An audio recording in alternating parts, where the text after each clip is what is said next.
എഴുതിയോ? വല്ലേക്കാടൻ കുട്ടപ്പൻ 1 2 3 30 രൂപ.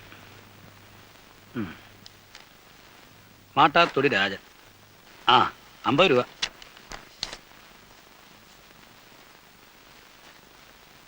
കുന്നുംപുറത്ത് കൃഷ്ണൻകുട്ടി 25 രൂപ. കുന്നുംപുറത്തുകാർ 25 രൂപയെ തന്നുള്ളൂ. അവന്റെ പെങ്ങളുടെ കല്യാണത്തിന് നമ്മൾ 25 കൊടുത്തുള്ളൂ എന്ന് പറഞ്ഞാൽ അവരുടെ കല്യാണത്തിനോട് ഗോവു മാത്രമേ പോയുള്ളൂ. ഇത് കുന്നുംപുറത്ത് 3 പേരെ വന്ന് മിഷ്ടാനം ഉണ്ടേച്ചു പോയത്. കല്യാണ തിരക്കിനിടയ്ക്ക് നീ അത് നോക്കിയോ? നോക്കാതെ പറ്റില്ല അച്ഛാ. Vishu A happy married life എന്നൊരു ആശംസ കാഴ്ചയിലൊന്നും കല്യാണത്തിന് നടക്കുകയില്ല. ഓണം കൊണ്ട് കാര്യമാറായി. എനിക്ക് ഉറക്കം വരുന്നു. അവൻ പോയി കിടന്ന് ഉറങ്ങട്ടാ ഉണ്ണി. പ്രേമ നീ പോ. എന്ന് പറഞ്ഞാൽ അങ്ങനെ അവനും കണക്കറിയണ്ടേ? എനിക്കൊന്നും അറിയണ്ട.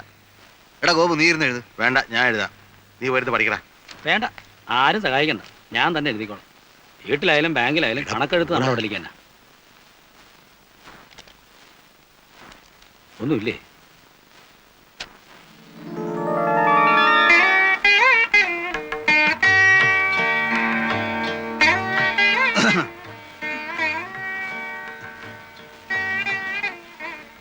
സംഭാവനക്കാരുടെ ലിസ്റ്റ് എടുപ്പായിരുന്നു. പണത്തിന്റെ കണക്ക് തലേ കയറിയ മനുഷ്യന്റെ വിവേകം നശിക്കും. ഉണ്ണിയേട്ടന്റെ കണ്ണില് ലോകം മൊത്തം ഒരു ബാങ്കാ, വേൾഡ് ബാങ്ക്. വല്ല നാടകത്തിലോ മറ്റോ ആയിരുന്നെങ്കിൽ ഇതുപോലൊരു രംഗത്ത് എടോ നിഷ്ഠുര കാപാലിക, ഇന്നെന്റെ ആദ്യ രാത്രിയാണ്, തന്റെ പണക്കണക്ക് പോയി തൊലയട്ടെ എന്നൊരു ഡയലോഗ് കാച്ചാമായിരുന്നു. പഴങ്ങളുടെ തട്ടവിടെ, ആപ്പിളും ഓറഞ്ചും ഒക്കെ അങ്ങനെയാണല്ലോ രീതി. പിന്നെ ഒരു ഗ്ലാസ് പാല്. സിനിമയിലൊക്കെ ആദ്യ രാത്രി തുടങ്ങി കണ്ടിട്ടുള്ളത് ഇതൊക്കെ നല്ലോണം ഭക്ഷിച്ചോണ്ടാ. പാലുണ്ടായിരുന്നു, തണുത്തു തുടങ്ങിയപ്പോ ഞാൻ കുടിച്ചു. ഓ, അപ്പൊ ദൈവത്തിനുള്ളത് പൂജാരി വിഴുങ്ങി.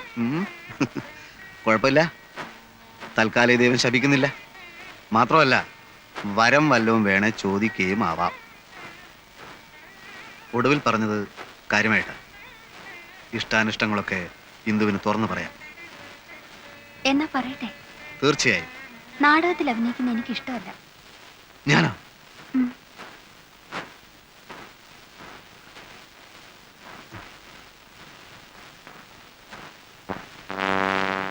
ആദ്യ രംഗത്ത് തന്നെ ആന്റി ക്ലൈമാക്സ് വേണോ എന്റെ ഭഗവാനെ?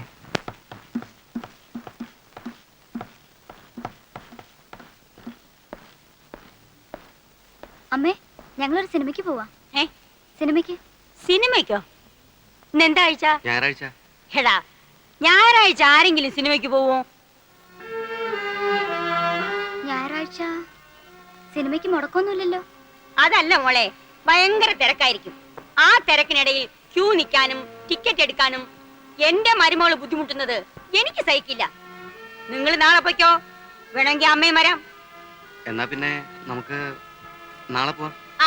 നാളെ ഉച്ച കഴിഞ്ഞ് മാറ്റിക്ക് 3 ടിക്കറ്റ് ബുക്ക് ചെയ്യും. ചെല്. ജ്ഞാനത്തിൽ ആയവർ തൻ ഗുണത്തിൽ മറഞ്ഞ ഈ ശക്തിയെ അങ്ങ് കണ്ടാൽ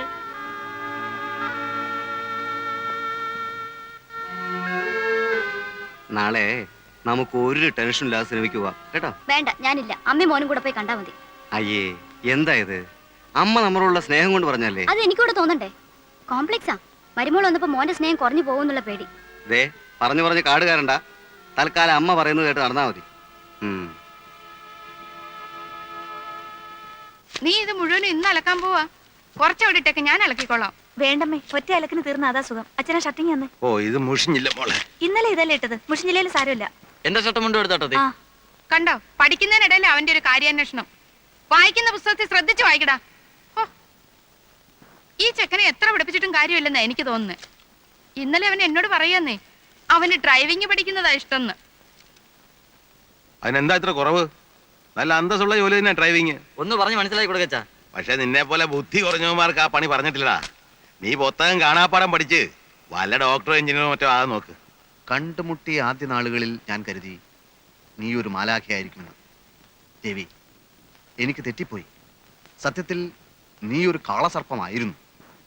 കണ്ടുമുട്ടിയ ആദ്യ നാളുകളിൽ ചേച്ചി പറഞ്ഞത് കേട്ടോ, നമ്മളോട് പുറത്തൊക്കെ ഒന്ന് പോയി വരാൻ. വല്ല സിനിമയ്ക്കോ മറ്റോ. അതൊന്നും വേണ്ട. കണ്ടുമുട്ടിയ ആദ്യ നാളുകളിൽ ഞാൻ കരുതി.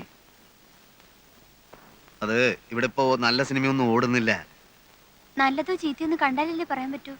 ഇപ്പോ ഇവിടെ ഓടിക്കൊണ്ടിരിക്കുന്ന പടങ്ങളുടെ അഭിപ്രായം അറിഞ്ഞുകൊണ്ട് പറഞ്ഞാൽ ഞാൻ കണ്ടുമുട്ടിയ ആദ്യം എനിക്ക് ചീത്ത പടം കണ്ടാ മതി. അങ്ങനെ ഇപ്പൊ കാണണ്ട. കൂടെ കൊണ്ടുപോകാൻ ഇഷ്ടമല്ലെന്ന് പറഞ്ഞാ മതി. അതല്ല, സത്യം പറയാലോ, നമ്മൾ ഒന്നിച്ച് പകൽ വെളിച്ചത്തിൽ നടന്നാല് അതെന്റെ ഇമേജിന് സ്വല്പം മോശമാണ്. എന്ന് വെച്ചാൽ എന്റെ ലേഡീസ് ഓഡിയൻസ് അപ്സെറ്റ് ആവും. മോഹൻലാൽ പെണ്ണ് കെട്ടാൻ പോകുന്ന വിവരം അറിഞ്ഞ് അയാളുടെ എത്ര ലേഡീസ് ഫാൻസാ നിരാശപ്പെടുന്നതെന്ന് അറിയുമോ നിനക്ക്? കെട്ടാത്ത നടന്മാരെ ആ ലേഡീസിന് ഇഷ്ടം. ലേഡീസിന് മാത്രമല്ല, എല്ലാവർക്കും. പിന്നെന്തിനാ കിട്ടിയത്? അല്ലെങ്കിൽ നിങ്ങൾ മോഹൻലാലും മമ്മൂട്ടിയൊന്നല്ലല്ലോ. ഇപ്പോഴല്ല, നാളെ ചിലപ്പോ ആയിക്കൂടൊന്നില്ലല്ലോ. വടകരയില് ഞങ്ങളുടെ നാടകം കാണാൻ വന്ന സിനിമാ പ്രൊഡ്യൂസർ എന്നെ കനത്ത രീതിയിലൊന്ന് നോട്ടോട്ടിരിക്കുകയാണ്. തമാശയല്ല, ഒരു മഹാൻ പറഞ്ഞത് എന്താണെന്നറിയോ? ഒരു യഥാർത്ഥ കലാകാരന്റെ അമ്മ അവരുടെ 70-ാം വയസ്സിലും ചെരുപ്പില്ലാതെ നടക്കും. അവന്റെ ഭാര്യ പട്ടിണി കിടന്ന് നരകിക്കും.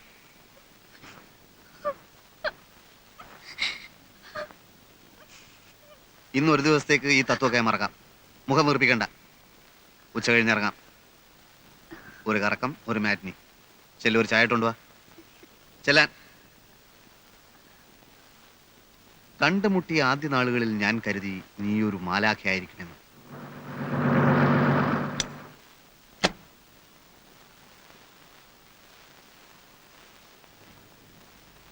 ആവൂ, ഞങ്ങൾ സംശയിച്ചിരിക്കായിരുന്നു. പ്രോഗ്രാം നേരത്തെ പറയാത്തതുകൊണ്ട് പ്രേമൻ ഇവിടെ കാണുമെന്ന്. കവിതാലയക്കാരുടെ ഹീറോയിനിക്ക് സുഖമില്ല, അതുകൊണ്ട് പെട്ടെന്ന് നമുക്കൊരു പകരക്കളി വീണ് കിട്ടി. നമുക്ക് പോയിക്കളെ. ആ, ഇന്ന് വേണ്ടെന്ന് പറയുന്നേ. അത് പറ്റില്ല. ആ മഹാൻ കലാകാരന്മാരെ പറ്റി പറഞ്ഞ ഓർമ്മയുണ്ടല്ലോ.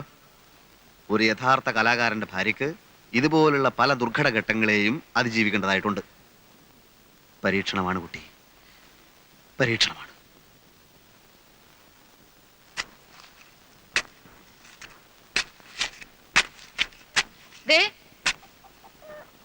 ഇങ്ങോട്ട് വന്നേ. പറഞ്ഞോ. ഇങ്ങോട്ട് വരുന്നേ. നമ്മുടെ ആശ ദൈവം കേട്ടു എന്നാ തോന്നുന്നേ. നമ്മുടെ ഏതാശ? ഗീതയ്ക്ക് വിശേഷം ഉണ്ടോന്നൊരു സംശയം. ആ, നിന്നോട് പറഞ്ഞോ? 2-3 ദിവസം മുമ്പ് ഒരു സൂചന തന്നിരുന്നു. ഇപ്പതാ കടുമാങ്ങ ഇട്ട ഭരണിയുടെ കെട്ട് പൊട്ടിച്ചിരിക്കുന്നു.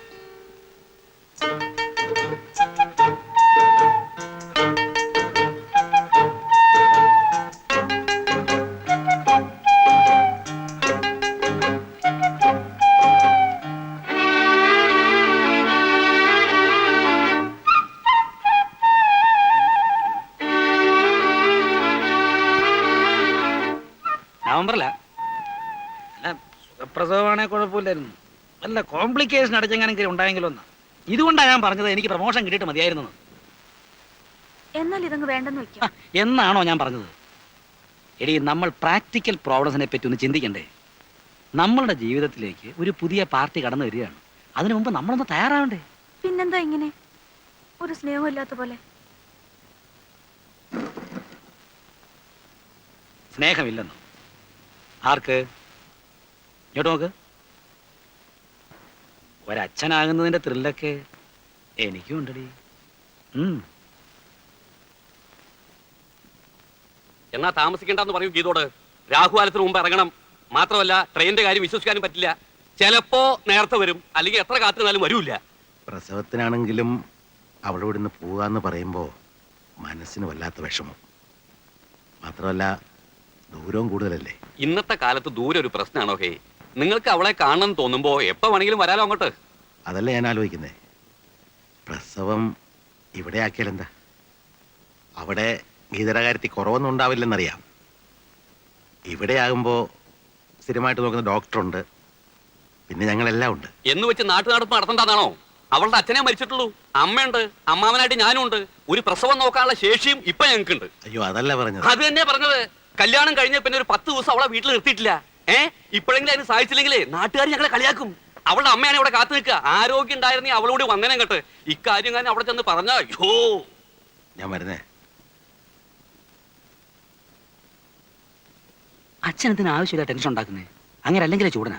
ഇനി ഇതുകൂടെ വഴക്കാവും. ആദ്യ പ്രസവം എന്നൊക്കെ വെച്ചാൽ പെൺവീട്ടുകാരുടെ അവകാശമാണ്. മാത്രമല്ല, നിനക്ക് ഇപ്പൊ എന്താ ചെലവെന്നറിയോ? ഗീതേ, പെട്ടെന്ന് റെഡിയാവോ, ഞാൻ പോയി വണ്ടി വിളിച്ചിട്ട് വരാം. അമ്മ അധികം പണിയൊന്നും എടുക്കരുത്. പിന്നെ അലക്കാനുള്ള തുണിയൊക്കെ ആ കാർത്തിയാനെ വിളിപ്പിച്ചിട്ട് അവളെ കൊണ്ട് അലക്കിച്ചാ മതി. അതൊക്കെ ഞാൻ നോക്കിക്കോളാം. മോള് ദേഹം അനങ്ങാതെ സൂക്ഷിക്കണം.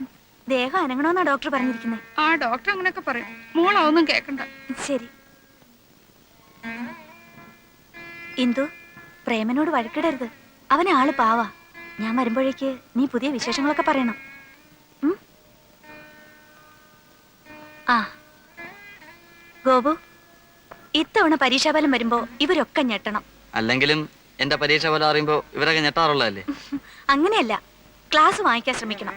ശ്രമിച്ചാ ഗോപുവിന് പറ്റും. പറ്റും.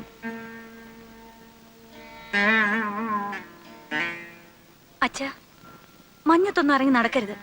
പിന്നെ സ്വാമിമുറിയിൽ രാസനാഥി പൊടി വാങ്ങി വെച്ചിട്ടുണ്ട്. കുളി കഴിഞ്ഞാൽ ഉടനെ അത് തലേ തിരുമണം. മൂക്കിലൊഴിക്കുന്ന തുള്ളിമരുന്നിന്റെ കാര്യം ഞാൻ ഇന്ദുവിനോട് പറഞ്ഞിട്ടുണ്ട്. ഇന്ദു, ആ മരുന്നിന്റെ കാര്യം മറക്കല്ലേ. മോള് സമയമാകുന്നതിന് മുമ്പ് തന്നെ നഴ്സിംഗ് ഹോമിൽ അഡ്മിറ്റ് ആകണം. വേദന തോന്നുമ്പോൾ കൊണ്ടുപോകാൻ പെട്ടെന്ന് ആരും ഉണ്ടായെന്ന് വരില്ല. പിന്നെ അച്ഛനൊന്നും പേടിക്കാതിരുന്നേ. ഇത് കണ്ടോ അമ്മേ, അച്ഛനെ പേടി മുഴുവൻ.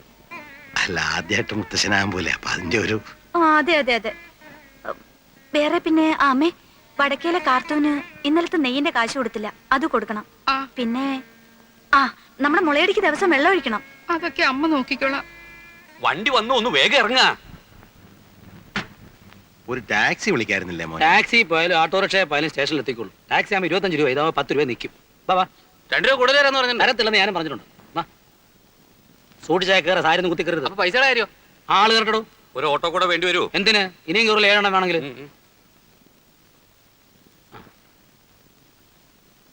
അമ്മേ ഭഗവതി. അച്ഛാ, നാളെ ഞാൻ വരും.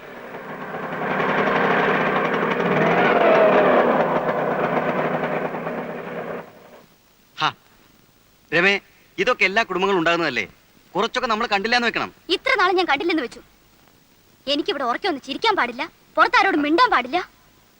ഇന്നലെ ഫ്രിഡ്ജ് തുറന്നപ്പോ പറയാ അറിയാൻ വയ്യാത്തവരൊന്നും തുടണ്ടാന്ന്.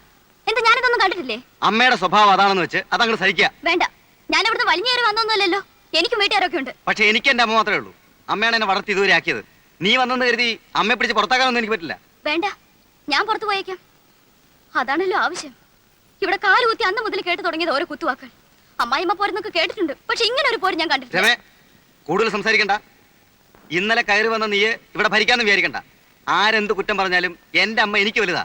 അത് കഴിഞ്ഞിട്ടേ ഉള്ളൂ നീയെ.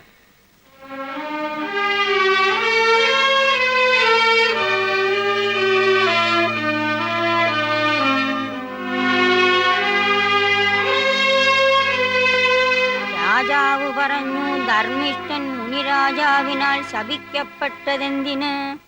നടുവകത്തെ അയലിന്മേൽ വെള്ളത്തുണി ഞാത്തിയിടും. പഞ്ഞി കൊണ്ട് മീശയും താടിയും വെക്കും. നിഴൽ നാടകം. അമ്മയാണ് എന്നും കാഴ്ചക്കാരി. എനിക്കന്ന് 5 വയസ്സാ. ഇത്രയും കൂടി വലുതായപ്പോൾ കാലൂന്ത് വയലിലെ വെള്ളരിപ്പന്തലിലേക്ക് അരങ്ങ് മാറ്റി. വിഷമമാണ്. ഒരു സുപ്രഭാതത്തിൽ അഭിനയത്തോട് വിട പറയണമെന്നൊക്കെ പറഞ്ഞാൽ എനിക്കത് സാധിക്കില്ല. ഇത്രയും കാലം അഭിനയിച്ച ഏട്ടൻ എന്ത് നേടി? ഒന്നും നേടിയില്ല. നിങ്ങളുടെയൊക്കെ കാഴ്ചപ്പാടിൽ എൻ്റെ മനസ്സിൻ്റെ സംതൃപ്തിയാണ് എനിക്ക് വലുത്. നേട്ടം അത് തന്നെ. ഭാവിയെ പറ്റി ഒന്നും ആലോചിക്കേണ്ടെന്നാണോ? ഞാൻ മുരളിയേട്ടനോട് പറയാം, എന്തെങ്കിലും ബിസിനസ് തുടങ്ങാനുള്ള സഹായം. അല്ലേ? എനിക്ക് സൗകര്യമില്ല. ഒരു നാടക നടന്റെ ഭാര്യയായിട്ടാണ് നീ ഈ വീട്ടിലേക്ക് വന്നത്. കൂടുതലൊന്നും ആഗ്രഹിക്കണ്ട, എന്നിൽ നിന്ന് പ്രതീക്ഷിക്കുകയും വേണ്ട.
പോകുന്നു, ഒന്ന് വിളിച്ചേ.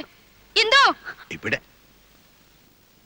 ഇതൊക്കെ യുവതലമുറയുടെ പ്രശ്നങ്ങളാ, നമ്മൾ ഇടപെടണ്ട. ശ്ശോ, എന്നാ ഈ അകത്ത് ഒരു ചായ എടുക്ക്. ചെല്ല്.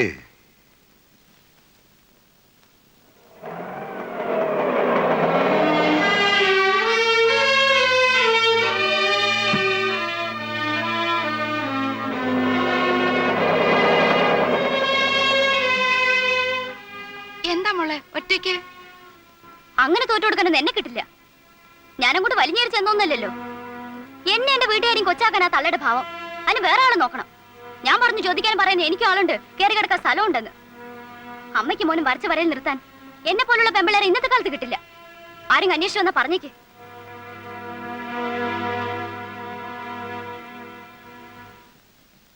ഇതെന്താ? ഇതും യുവതലമുറയുടെ പ്രശ്നമാ, നമ്മൾ ഇടപെടണ്ട. പൊയ്ക്കോ.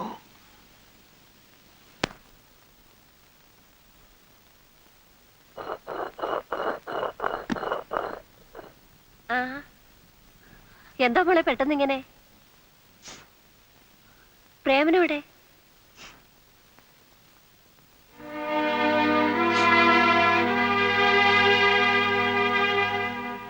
എന്താ ഇവിടെ വഴക്കിട്ട് വന്നിരിക്കുകയാണോ? ആ വീട്ടിൽ എന്റെ ആവശ്യമില്ലെന്ന് തോന്നി. എന്ത് പ്രശ്നമുണ്ടെങ്കിലും പ്രേമനോട് പറഞ്ഞാ പോരെ? പ്രശ്നം തന്നെ പ്രേമേട്ടനാണെങ്കിലോ? അപ്പൊ പിന്നെ ഉത്തരവാദപ്പെട്ട മറ്റുള്ളവരോട് പറയണം. അതുകൊണ്ട് എങ്ങോട്ട് പോന്നെ? അയ്യോ, അതിന് ഇങ്ങോട്ടാണോ പോരേണ്ടത്? കല്യാണം കഴിഞ്ഞാൽ ഭർത്താവിന്റെ വീടാണ് പെൺകുട്ടികളുടെ വീട്. ഭർത്താവിന്റെ അച്ഛനും അമ്മയും കഴിഞ്ഞ് മറ്റുള്ളവർക്ക് സ്ഥാനമുള്ളൂ. എന്തെങ്കിലും ഉണ്ടെങ്കിൽ അവരോടാണ് പറയേണ്ടത്, അവരെയാണ് അനുസരിക്കേണ്ടത്. അപ്പൊ കല്യാണം കഴിച്ച് അയച്ചു കഴിഞ്ഞാൽ നിങ്ങളുടെ എല്ലാ കടമയും തീർന്നോ? തീർന്നു എന്ന് തന്നെ പറയേണ്ടി വരും. മുരളി, അമ്മ ഒന്നും പറയണ്ട. ഇവൾക്ക് മാത്രമല്ല, പല പെൺകുട്ടികൾക്കുള്ള അസുഖമാണ്. എന്തെങ്കിലും നിസ്സാര കാര്യത്തിന് ഭർത്താവുമായി പിണങ്ങുക, ആ വീട്ടുകാരായിട്ട് വഴക്കുണ്ടാക്കുക, എന്നിട്ട് പെട്ടിയും തൂക്കി നേരെയും പോരുക. സ്വന്തം വീടും ആങ്ങളമാരും ഒക്കെ ഉണ്ടല്ലോ എന്നുള്ള അഹങ്കാരമാണ്. അതിന് വളം വെച്ചു കൊടുത്താൽ പിന്നെ കൂടുതൽ ദുഃഖിക്കേണ്ടി വരും. എന്തു പ്രശ്നങ്ങളില്ലാത്ത കുടുംബങ്ങളില്ല. കുറെയൊക്കെ അഡ്ജസ്റ്റ് ചെയ്യണം എല്ലാവരും. തൊട്ടതിനെ പിടിച്ചതിനൊക്കെ ഫീൽ ചെയ്യാൻ തുടങ്ങിയാൽ പിന്നെ അതിനെ നേരം ഉണ്ടാവും. എന്തൊക്കെ എന്നെ പറഞ്ഞെന്ന് അമ്മയ്ക്കറിയോ? അതൊന്നും അമ്മ അറിയേണ്ട കാര്യമല്ല. പ്രേമനെ അവന്റെ കുടുംബത്തിനെ ഞങ്ങൾ അറിയാത്തൊന്നും അല്ലല്ലോ. വെറുതെ ചീപ്പ് സെന്റിമെന്റ്സ് സമയം കളയാതെ എന്റെ മോള് പോവാൻ നോക്ക്. ചേട്ടൻ ഇത്രയ്ക്ക് സ്നേഹമില്ലാത്തവനാണെന്ന് ഞാൻ മനസ്സിലാക്കിയിരുന്നില്ല. ഇപ്പൊ മനസ്സിലായല്ലോ.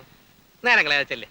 ഏതായാലും വന്ന നിലയ്ക്ക് മോൾ എന്തെങ്കിലും കഴിച്ചിട്ട് പോയാൽ മതി. അമ്മ അതിനൊക്കെ ഇനിയും നേരമുണ്ടല്ലോ. അവള് പോയാലും ഇടയ്ക്ക് പ്രേമനായിട്ട് ഇങ്ങോട്ട് വരികയൊക്കെ ചെയ്യും. വാ, ഞാൻ നിന്നെ വീട് വരെ കൊണ്ടാക്കാം. വാ. അങ്ങനെ എനിക്ക് വേണ്ടി ബുദ്ധിമുട്ടൊന്നുമില്ല. ഇവിടം വരെ വന്ന എനിക്ക് തിരിച്ചു പോകാനുള്ള വഴിയും അറിയാം. മോളെ,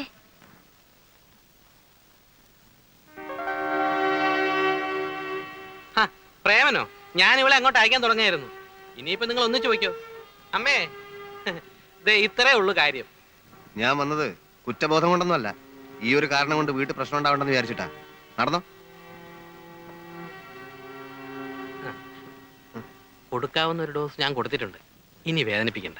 പെട്ടെന്ന് എന്തെങ്കിലുമൊക്കെ വിളിച്ച് പറയുന്നേ ഉള്ളൂ. അവള് പാവാ. ശരി, മരണം. അങ്ങനെ ആവട്ടെ. അവൾക്ക് വല്ലാത്ത വിഷമായിട്ടുണ്ടാവും. കൂടുതൽ വിഷമങ്ങൾ ഉണ്ടാവാതിരിക്കാൻ ഈ ഒരു വിഷമം നല്ലതാണ്.